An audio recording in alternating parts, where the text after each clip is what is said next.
இசையமைப்பாளர் டி இமான் தனது எக்ஸ் கணக்கு மீட்டெடுக்கப்பட்டுள்ளதாக மகிழ்ச்சியுடன் பகிர்ந்துள்ளார். இதுகுறித்து அவர் வெளியிட்டுள்ள அறிக்கையில், இந்த நேரத்தில் பொறுமையாக இருந்து தன்னை ஆதரித்தவர்களுக்கும் மேலும் கணக்கை மீட்டெடுக்க உதவிய எக்ஸ் குழுவிற்கும் தனது நன்றியை தெரிவித்துள்ளார்.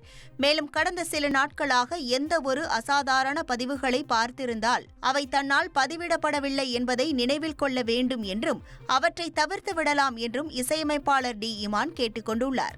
கடலூர் மாவட்டம் புவனகிரி அருகே மருதூர் கிராமத்தில் வள்ளலார் பிறந்த இல்லம் முழுவதுமாக சேதமடைந்து காட்சியளித்த நிலையில் பழைய இல்லத்தை அகற்றிவிட்டு புதிய இல்லம் கட்டும் பணிக்கு தமிழக முதல்வர் மு.க.ஸ்டாலின் காணொலி காட்சி வாயிலாக அடிக்கல் நாட்டினார். இதற்காக தமிழக அரசு 3,50,00,000 நிதி ஒதுக்கீடு செய்த நிலையில் அதனைத் தொடர்ந்து கடலூர் மாவட்ட இந்து சமய அறநிலையத்துறை மண்டல இணை ஆணையர் ஜோதி தலைமையில் சிறப்பு வழிபாட்டுடன் பூமி பூஜைக்கான கல் எடுத்து வைக்கப்பட்டது.